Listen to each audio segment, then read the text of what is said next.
Good morning and welcome all of you to this session, which is called Rural Mythticism, Fake News About Rural America. My name is Janet Topolsky, and I am Executive Director of one of the policy programs at the Aspen Institute called the Community Strategies Group.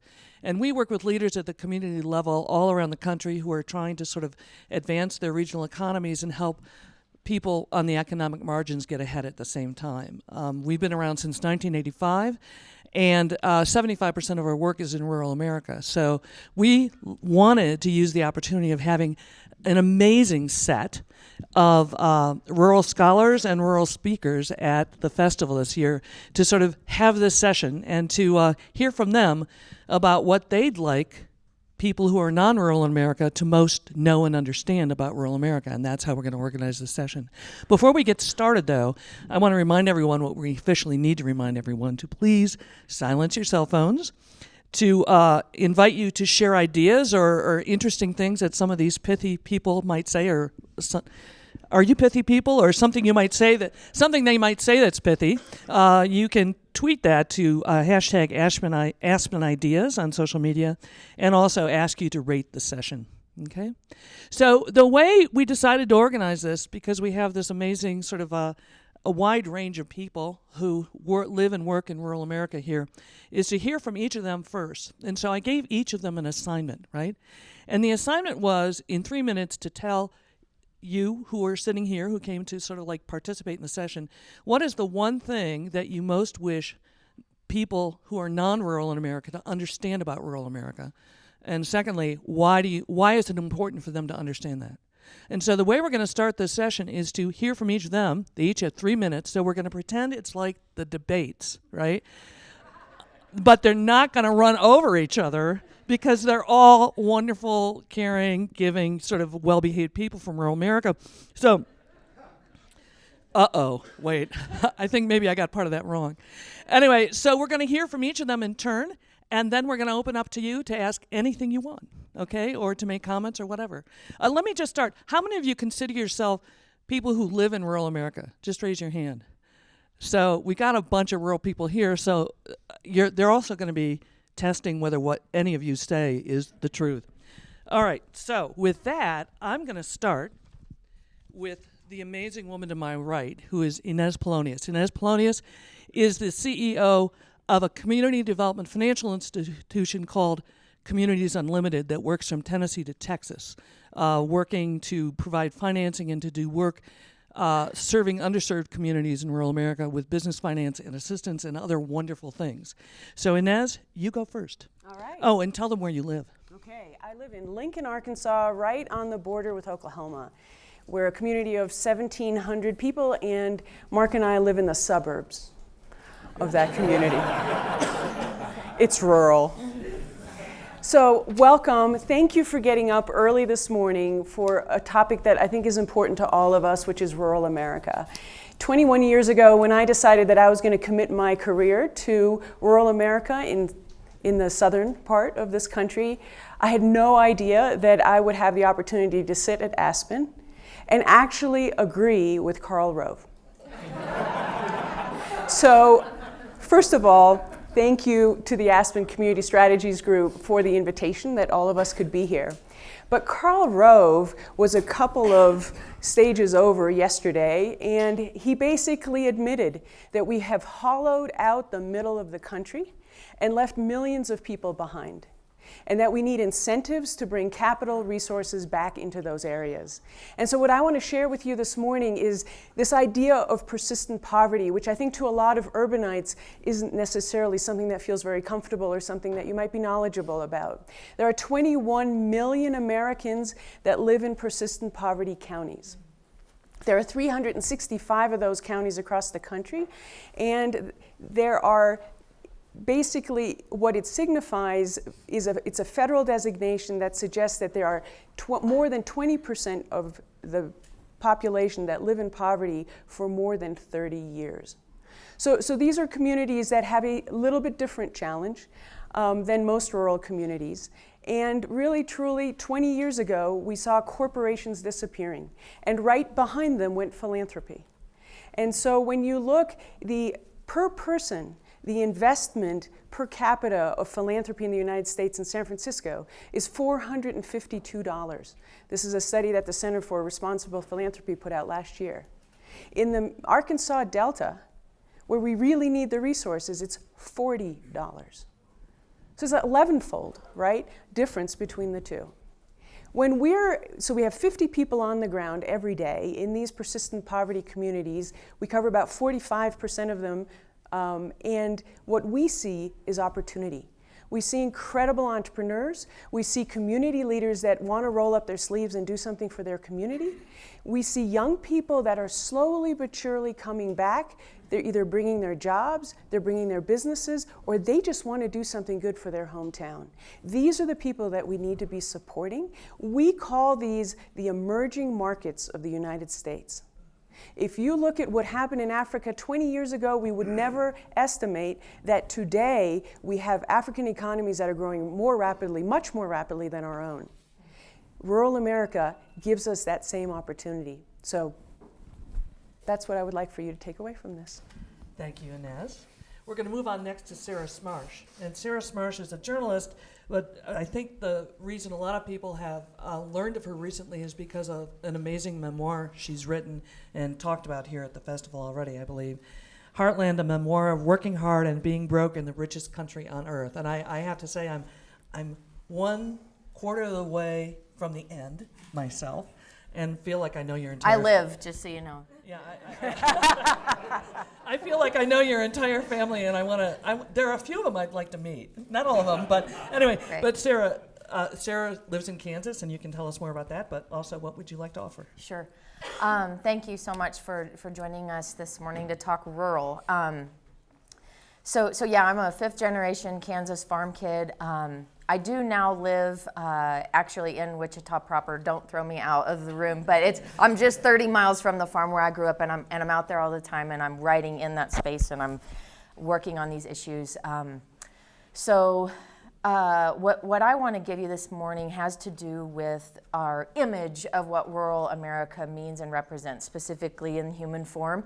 So as a member of the media, I often find myself also serving as a media critic of my own colleagues, most of whom do not have the rural experiences that you in this room do, and thus they are full of dangerous blind spots and given to portraying us in ways that are misleading to the rest of the population and perhaps misguide policymakers even. So I'm going to focus on identity. Not all rural Americans are conservative white people. Let me start with the race point. So in Kansas, at the last census, most of our rural counties we're seeing a loss of population, as has been the trend since about the turn of the last century. Not a new trend, though it has come to a sort of crisis head in recent times. But in that census, there actually was a type of growth going on, which was among the Hispanic population. I believe that of the growth statewide, 60% of that, much of which was in rural areas, was among the Hispanic population. So immigrants and people of color have been a part of rural America's past, present, and they're certainly going to be part of its future. In Kansas and many states across the country, immigrants are a vibrant part of a renewal that's going on, often with tensions that occur and sometimes dangerous streaks of racism within the communities that were already there. But it's not always a bad, horrific story. Those headlines make it to the news, but I also know of small town communities that are working together and moving forward in a diverse way. Now let me talk about here's another point. The USDA did an agriculture census in 2012. At that time, there were like 45,000 black farmers in this country. You never see them in headlines. And 90% of them were clustered in the South, much of which was the Black Belt, kind of crescent-shaped region across the Delta, some of you might know.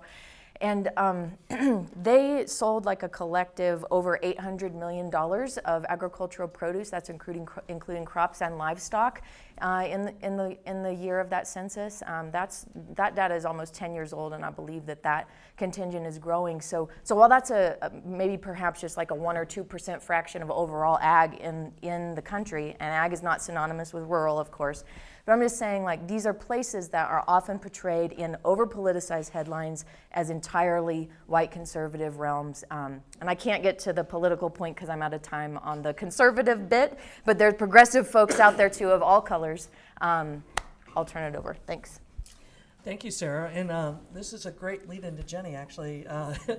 And we didn't plan it, so that, 'cause I don't know what any of them are going to say, just to be clear.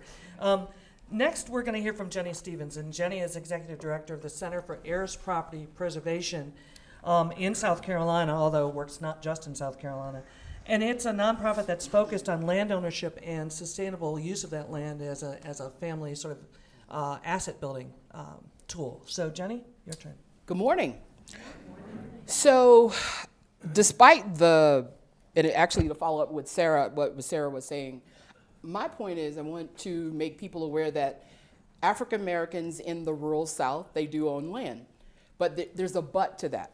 But they own it in a form that's called heirs property, which is communal ownership of land where there are multiple owners. If you want to think about it, it's like a corporate status. They don't own a particular piece of the land, but they own a share in the land. And it makes it more difficult for the families to own it, to manage it, and to maximize its use. And so if you want to think about it, these people are land rich, but cash poor. And this is an asset to them that they don't really see as an asset, they see it as a liability.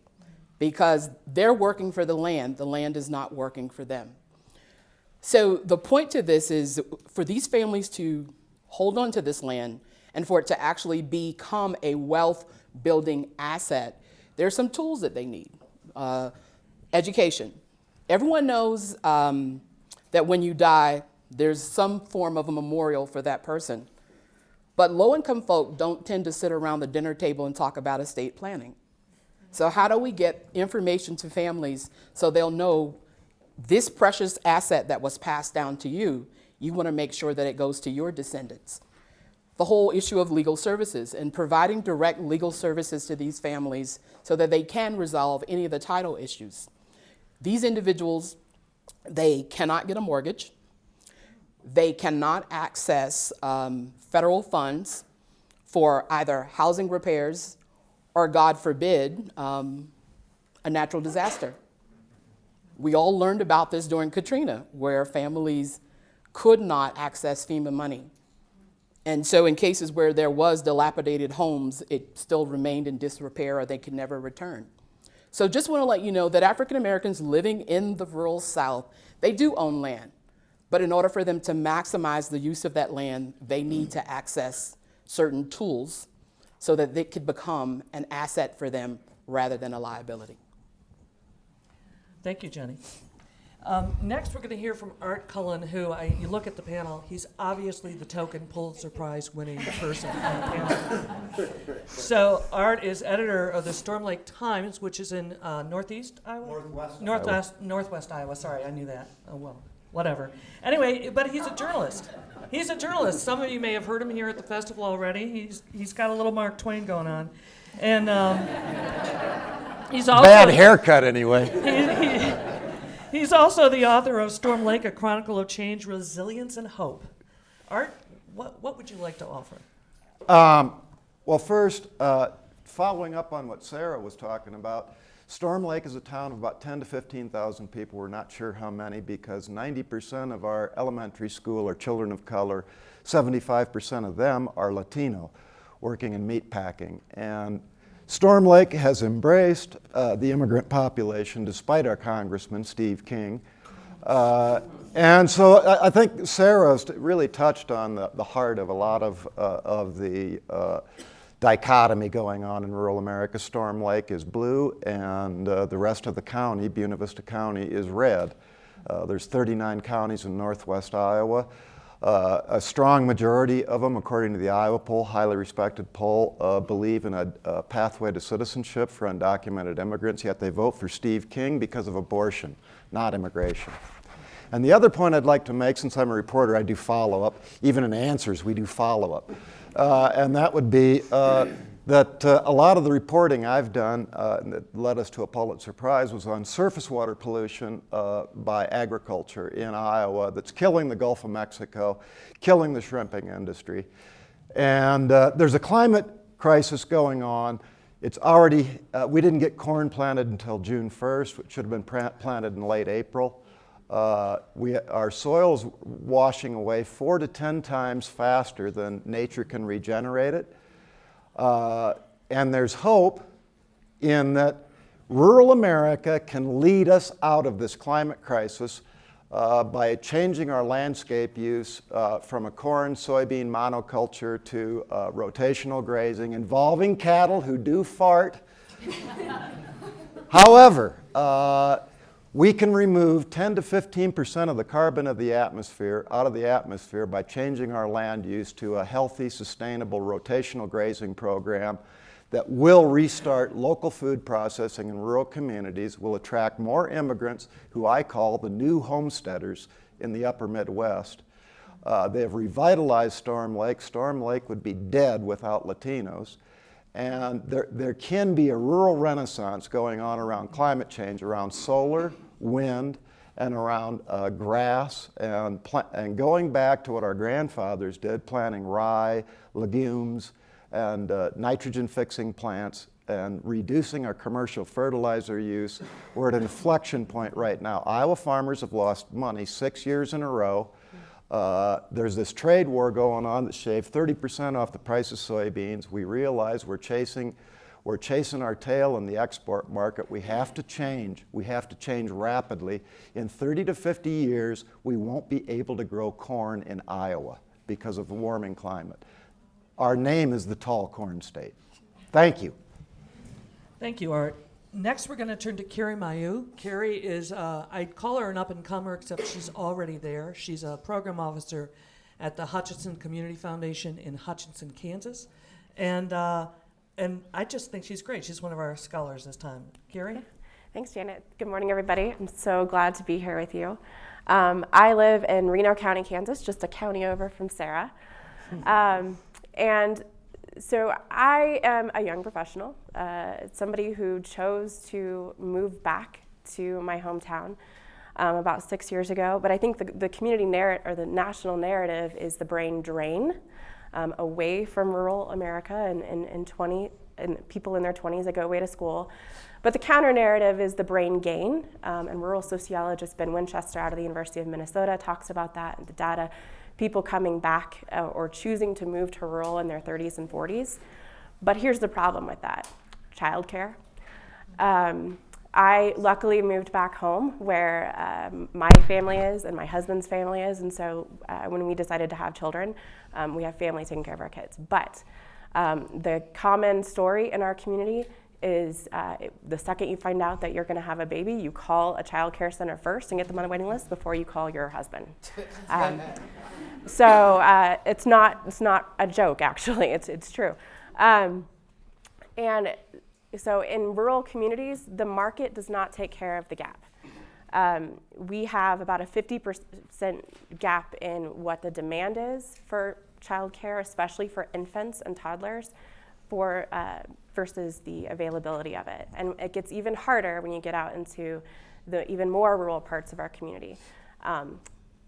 Our most rural school district in Reno County, Fairfield, they started a daycare for infants and toddlers last year because in a 435 square mile radius, there were no licensed childcares. So they got licensed as a home daycare center, and now they serve 6 infants and toddlers, and they're just scratching the surface. There are so many more people who could enter the workforce or could have quality, high quality early learning environments for their kids, but there just isn't the access. So I see that as a huge opportunity for creativity in our rural communities, where we're going to have to think differently about policy, about business support for their employees and their families, and about the future workforce. These are our young children that are going to be the workforce in our rural communities later on, and we need to make sure that they have high quality early learning environments. So we've got to get creative about how the market can support that and how we can look at different business models. It's not taking care of itself. Thanks, Carrie, and I'm glad you said that. I mean, many of you may not know this, but all across rural America, there are business people saying the lack of affordable or accessible childcare is an economic development issue. Yes. Because you cannot employ people if they can't find care for the children. But the business model for childcare is pretty crummy, right? We can go into detail on that another time. Yes. I'm going to move on now to Elise Montez. Elise is, through today, the Director of Programs at the Orton Family Foundations. And she's been working across the country on community engagement in rural communities. How do you engage whole communities? Also has worked in the past as a planner in rural communities. And probably, Art, we're going to trump you now. She's the only person on the panel that's been a firefighter on a high-angle rescue team. Am I correct about that? Am I correct about that? Okay, Elise, it's your turn. Elise lives here in Colorado. Elise? Yes, thank you. And I think just to riff off of real quickly with the childcare situation, it's actually having a dent in demographics and people choosing not to have children because there is no childcare, which has other implications associated with that. And so I think, there's a theme at the conference, and especially related to my work. And, we don't go in and do for communities. We help communities help hope happen, essentially. So I'm in the business of helping hope happen and helping communities see that they are not the deficit story in the narrative that exists in our public sphere right now. And what I personally see is a lot of rugged individualism, a lot of people wearing 7 different hats at a time. And there's an opportunity to be a big fish in a small pond and make a real dent in small towns. And I think as the climate crisis continues to be an issue, that we're going to see climate refugees coming to rural communities because there's affordability and there's good schools. We just need to create opportunity. There's a lot of talent in our rural communities. And so for me, I think all of that matters in the way that we do our work in helping hope happen. In that Vivek Murthy, who was the former Surgeon General, said that the biggest health crisis in the United States is social isolation. And maybe the medicine that we need is each other. And so you see that in rural places. And I would say that some of the divides that we see are the new and the old, new timers and old timers, and new people coming to rural communities. And so just as was mentioned on the panel already, Latinos and new people coming to those communities. Some are coming because of new energy economies, windmills and solar panels. Those are bringing jobs and bringing people from other places. They settle in those communities and they realize these are really great places to raise your children, but we need inclusive initiatives to help people feel comfortable in being in those new places, especially for people like myself that's an introvert. I need to be welcomed in a way that I feel comfortable and part of the fabric of the community. And so that's a lot of what, again, our work helps to really establish. And I would say maybe at the end, the reason why all of this matters is that I believe truly that rural America is our fates are intertwined with urban, and therein lies the answer of some of our national and global issues, whether it's around food security, climate and new energy economies, and clean water. I can't remember or even think of an urban place where their clean water is there in their urban area. It's out in our rural communities. So. Thanks, Elise. And now, before we turn to you, so start getting your questions about rural America ready, we're going to move on to our token senator on the panel.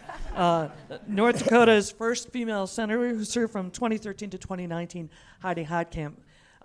Senator Heitkamp's now doing a whole range of different things, which she can tell you about or not as she wishes, but Senator?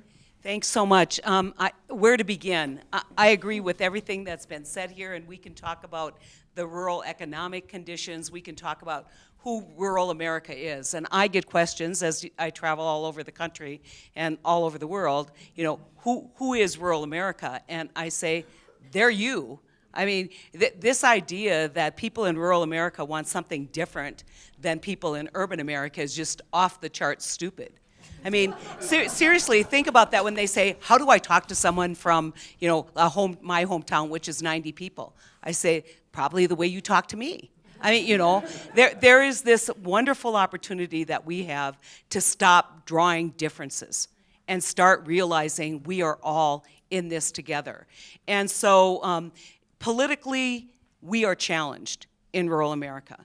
And I just want to talk a little bit about the political ramifications, but I've been all over rural America, and we can talk about daycare, we can talk about our former economic development process has been create primary sector jobs, right? So you go out and you try and recruit a business and you give them tax incentives. Guess what's happening? They can't find people to work there. So this idea that new wealth creation in rural America comes from job creation is not true. It comes from people development. And that's what you're hearing here, and recognizing quality of life. And so at the end of my campaign, after I was unsuccessful, and I want you to think about this. I want you to think about North Dakota, South Dakota, Kansas, or Nebraska, Kansas, Oklahoma, and Texas. Over a 50, 60-year period, representation there was not red. It was about 50-50. Think about it. And a lot of split delegations. When I won in 2012, in a race that was very close in North Dakota, we only had one Democrat in that whole corridor. We have no Democrats today representing that part of the country in Congress.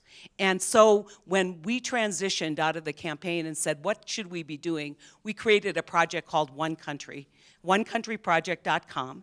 And our job is to aggregate data as you see it here. Today there's a report out about rural education you all should read.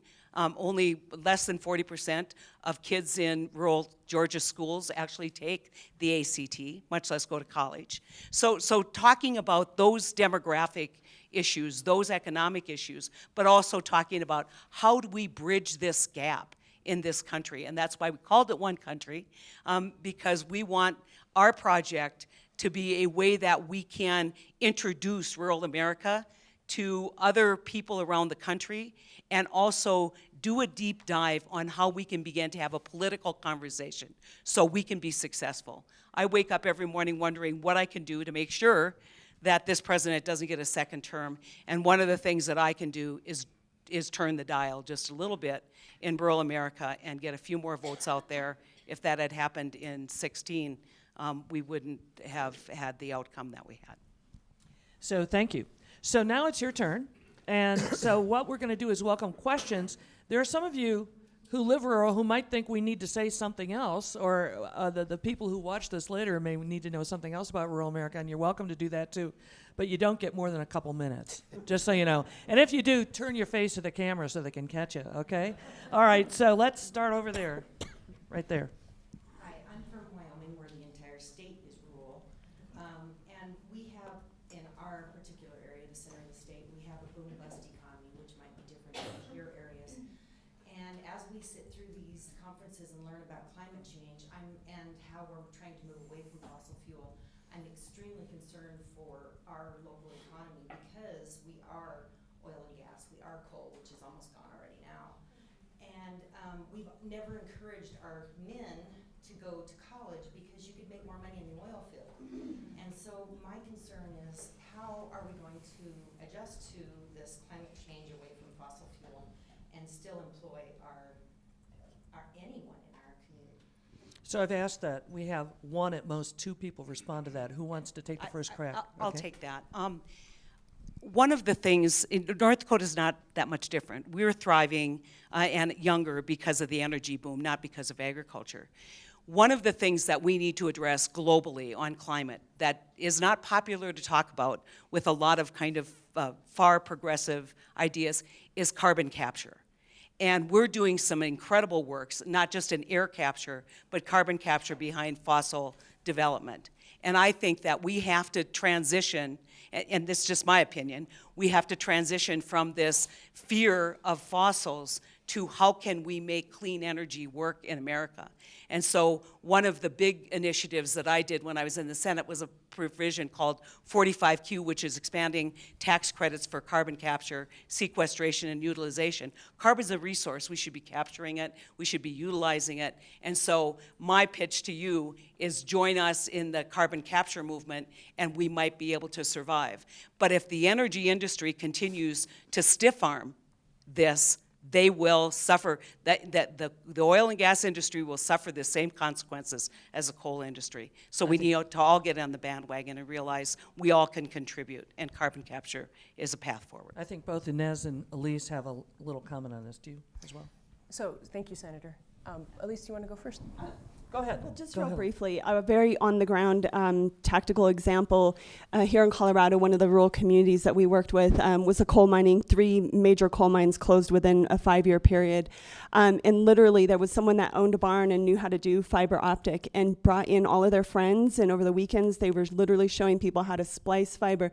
And they're laying fiber optic all over the community, and the ripple effect of now people having access to internet is creating other jobs that weren't available before. And it's not paying as well as the coal mines did, but it's steady income that the coal miners are all sort of talking about now, saying, I mean, the fiber optic layer folks are the old coal miners. And so it is kind of this emergent need and urgent to transform the what businesses they're actually doing, but it's actually creating more opportunity for other business in the meantime. So along those lines, we believe in doing economic development differently, and it's a really difficult transition when you've been dependent on 1 or 2 employers for the life of the community. And I think what we're learning from our colleagues in Appalachia is that you can begin to incentivize entrepreneurship in a community. I would start tomorrow when you come home, because you can't wait until those employers are gone or until they start scaling back, because it takes a minute to really begin to create an ecosystem around entrepreneurship where you begin to decentralize the jobs, but the beauty of it is that that wealth stays local and it begins to build on each other. So, go ahead. Who have you got? I'm just going to ask you to, make sure we hit every side. Okay, go ahead. Tell us who you are and where you're from, if you would. Sure. My name is Cole Cianello. I work for the Minnesota Housing Partnership. We work in affordable housing for rural communities and neighbor nations. And Carrie, you mentioned working with Ben Winchester, worked with him and Eric Osberg for Otter Tail County. And Eric is the Rural Rebound Initiative Coordinator, really trying to encourage people to move to Otter Tail County and say, this is what's happening here. We really got it going on. So I guess my question is, who else has it going on in other rural communities that maybe you could take notes from? So your question is, do any of them have great stories about a rural community that's got it going on? Is that what you're asking? Yeah, and then Yeah. what would be that strategy to encourage people to say, we have it going on, we want you to have it going on here too? Okay. Who wants to tell a story of a place that's got it going on? Art? Go for it. Art's got a going on story. Well, again, going back to Storm Lake, where probably half the community, I'm not sure, may be Latino now. And so the simple answer is quit treating brown people like invaders. And they will revitalize the community. They might work in the Tyson packing plant. We have a pork plant and a turkey plant. And there's 3,000 mainly immigrant employees working in those plants. And we embrace them. The police department doesn't hassle them, ask them for papers. You could probably call us a sanctuary city. And so we just got to start by saying, bienvenidos. That's the real simple answer. Have you been to Willmar, Minnesota? Okay. We do a lot of work out there. Right. So Willmar, Minnesota is doing a fine job too. But I mean, I could give you, we've only got a few more minutes, but I could start talking about towns from the Northeast to the Southwest. So if you want to have a talk later, I'll give you a minute. But they're starting their own businesses, and it's really flourishing now. It's been 20 years. Okay, where are you? Just this gentleman here. Here, there you go. Tell us who you are and where you live. Gordon Siegel. We own a small farm in Wisconsin. It seems that the things that are happening, we're seeing increasing labor costs now and a shortage of workers. They're going to work in factories, distribution centers. We're just a half hour west of I-94, and there's like 40, 50 new warehouse distribution centers, Amazon and everybody else going up. The problem is you're seeing labor costs rise and you're seeing crop prices decline, and we basically raise cattle, beef cattle. How does this work out? I mean, the economics look very dire for farms, period, or farm families. And, you're saying the same thing's happening with soybeans down 30%, but yeah. I don't understand how the economics can work for any family farm in the future. We've got to pay farmers for regenerative practices. Exactly what you're doing. Beef on grass is exactly the way we need to go, and you need to be paid for that, for those environmental services. And if you'll notice, the presidential candidates in each of the debates have talked about agriculture leading the way to capture carbon, pay farmers. The Wisconsin independent dairy farmer is hanging himself in the dairy barn right now. The dairy industry is imploding from consolidation. We've got to approach a new paradigm about agriculture, and Wisconsin is the perfect place to roll it out. Elise, did you want to comment on One that? point, it's not an answer, unfortunately, but one point I think should also be made is that in these times of recession, how much of our farmland is being bought up by foreign investors, and whether it's China, Germany, Canada, and what are the implications of that when we don't even own our own farmland, when that is around, what's creating our resiliency and our food sovereignty. Right, the issue of who owns rural America is becoming more, it's obvious to rural Americans. It may not be obvious to urban Americans. Okay, what about up here?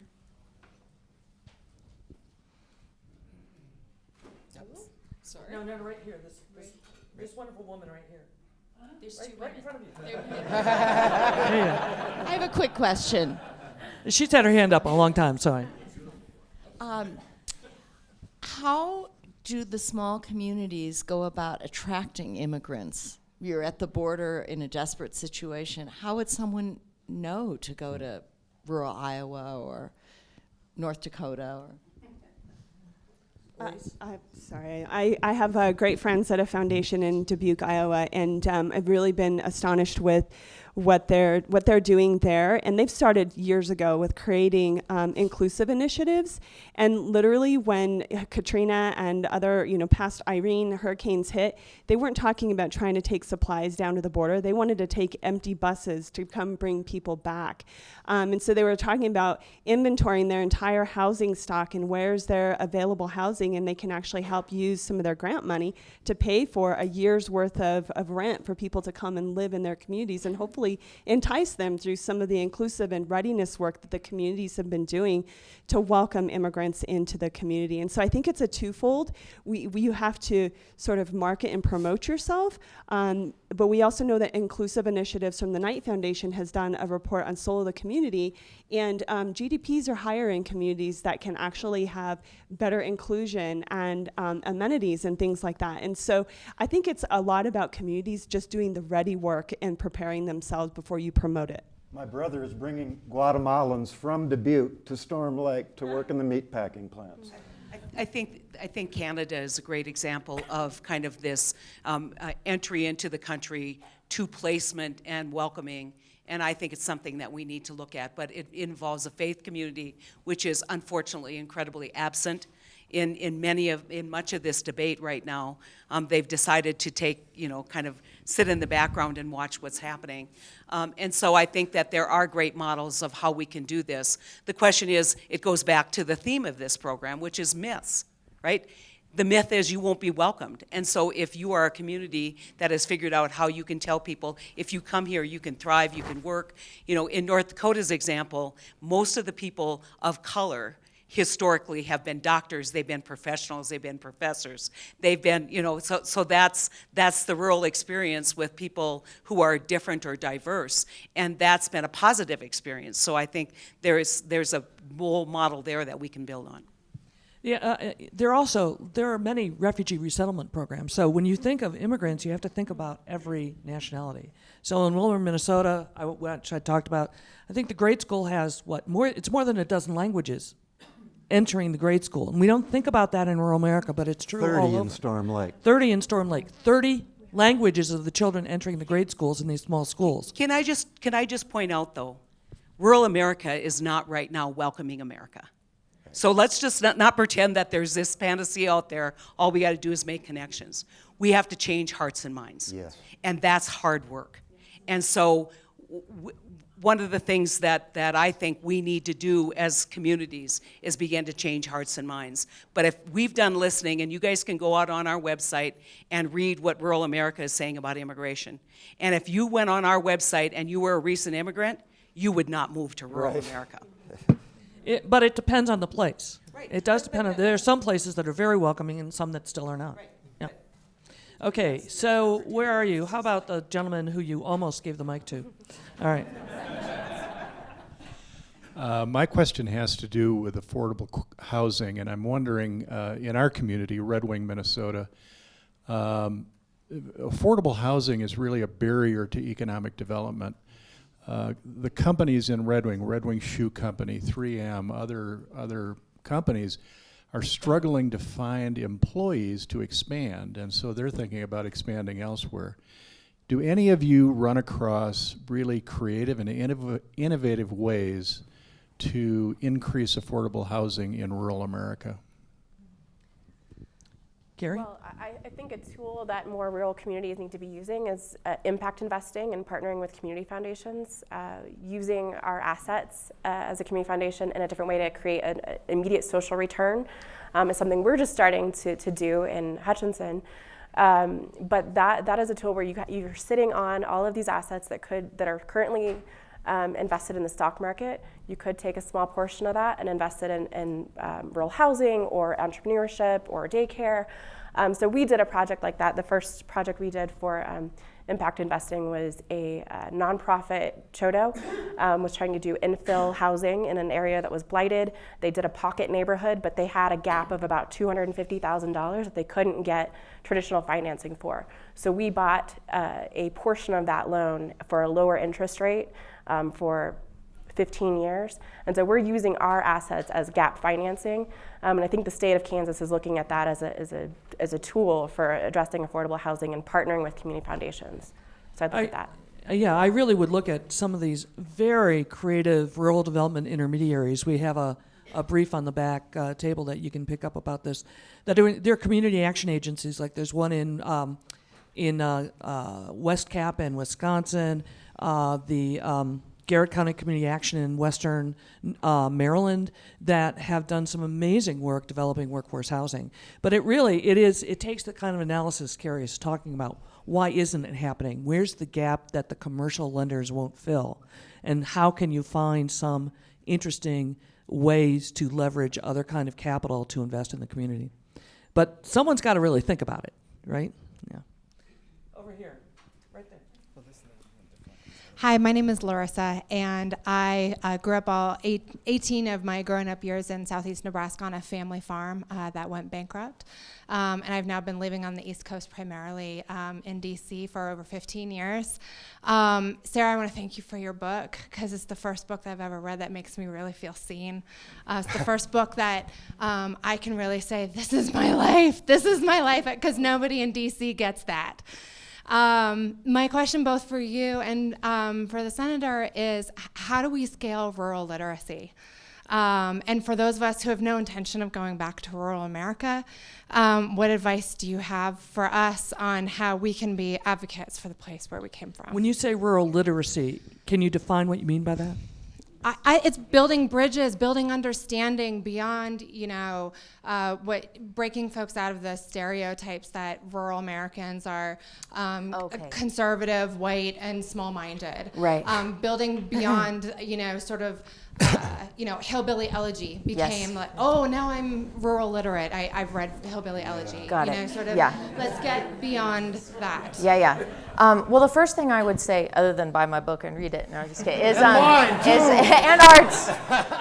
and arts. And it's over in the tent, isn't it? It's over in the tent. No, that was garish. And thank you. This is a very serious question. And what I would say as a journalist, and so I'm a little bit biased, but I believe this down to the marrow, we need to reinvigorate, rebuild, and diversify a new media across this country, like all the places where small newspapers have fallen, and folks like are working on the ground as incredible local reporters who know the story because they're immersed in those places. They can get the story right. And then, like when I was a kid in the 80s, we took 3 newspapers, we had 3 channels, it was pre-internet, and in some ways, we had a more healthy understanding of ourselves, and the rest of the country had a more healthy understanding of us, even in that seemingly backwards media moment.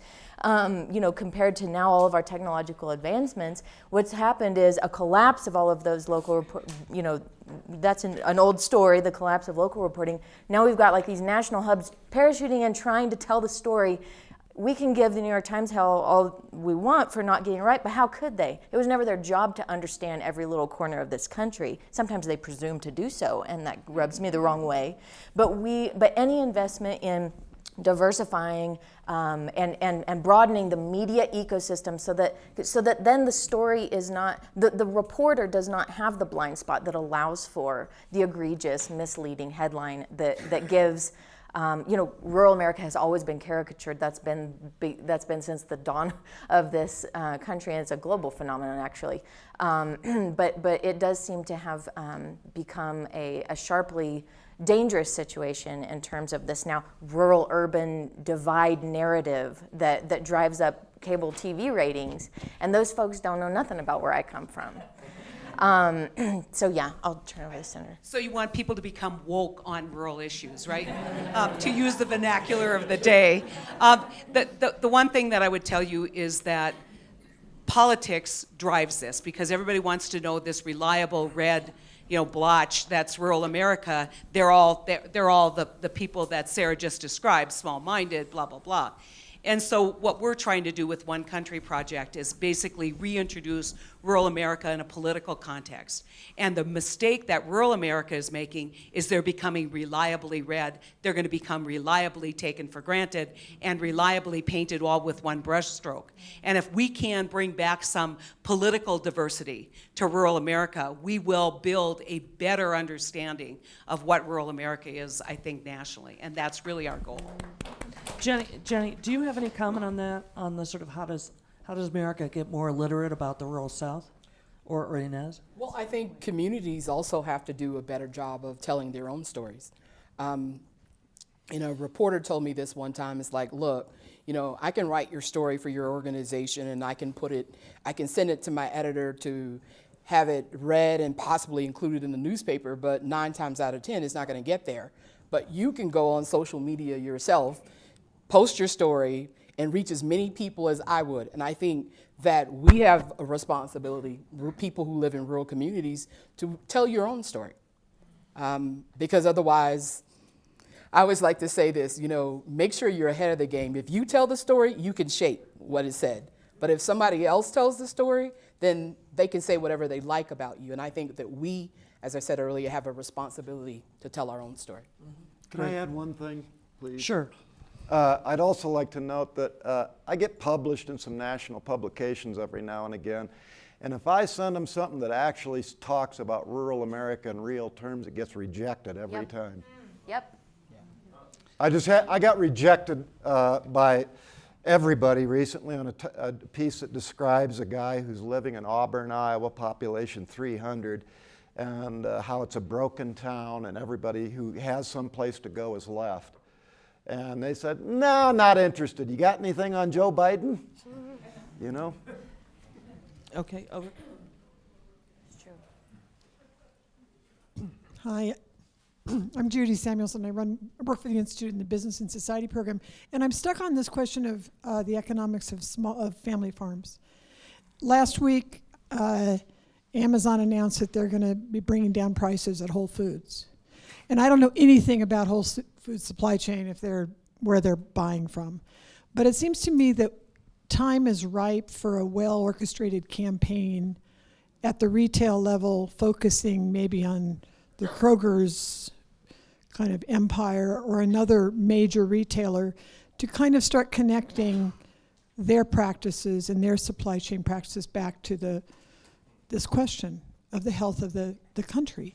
And so I'm just kind of curious if you're seeing anything there. Is there anything that's already building that I'd love to know about? Inez? So I think there's a lot of work being done around food value chains that really focus on farmer to consumer, and getting both the farmers and the buyers and the consumers around the same table. So we're doing this specifically around the African American farmers in the Delta, because they really have a rough time getting into markets. And so suddenly when you have a buyer sitting across from a farmer and then visiting his farm, the conversation around price begins to shift. So I think what we need to do, instead of looking at the macro, begin to look more at the micro. We need to be demanding that our food is being produced locally and that it is done in a way that is sustainable to the farmer.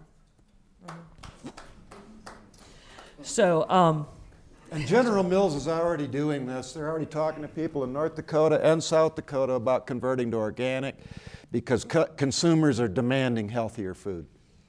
okay, so we're officially out of time, but we're going to take one more question. So who's really, this guy's had his hand up a long time, so I really want to, he's sitting right in front of me, and I feel like, I'm in danger if he doesn't. Justin? I'm very peaceful, but He's peaceful. yes. I live in Carbondale, and we have Go Salukis.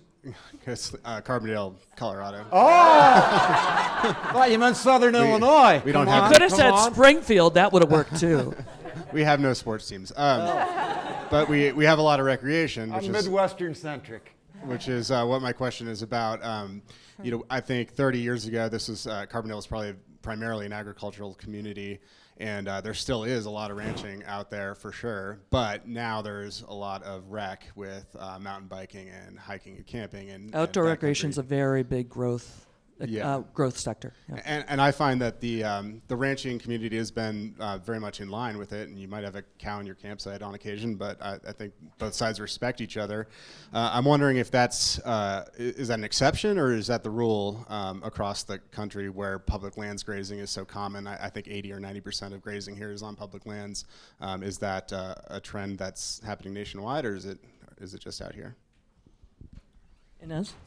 So I want to expand that to rec and tourism, right? Because I think there's a huge opportunity in rural America around authentic experiences, whether those are recreation in nature or whether those are experiencing the life on the farm or whether it's just the history of a place. I think what we have to be really careful of is that it's not a panacea. Right? I mean, just putting in some mountain biking trails isn't going to change your economy. Again, going back to this idea of a value chain, what we see the most success in is if you get multiple folks together in the community to really think about where the people are going to stay, where they're going to eat, and how do we make sure that they stay and eat? and then, to be really frank with you, how do we help those businesses survive the off-season? And when we can answer those questions, and there's some small towns that do a marvelous job of, they literally have a tourism calendar. And they fit in events because they're so conscious of, oh my gosh, what are we going to do in November? And so they have something going on every month to make sure that folks come and actually utilize those businesses. So I think it's a wonderful solution. It can drive economic development if it's done right. And teach the mountain bikers to shut the gates.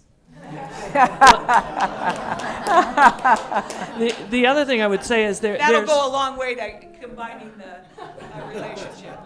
There's a large movement towards outdoor recreation as a growth sector. We facilitated a whole multi-state convening on this for like 200 people in the Northeast, in the Northern Forest region last year. Colorado itself hired the first outdoor recreation sort of statewide agency director, and more states are now doing outdoor recreation statewide directors because it's an important growth. So you can look that up. There are plenty of them. They've got an organization now. So that's good. So that's great. So thank you all. We have a great outdoors here, and we want you to recreate.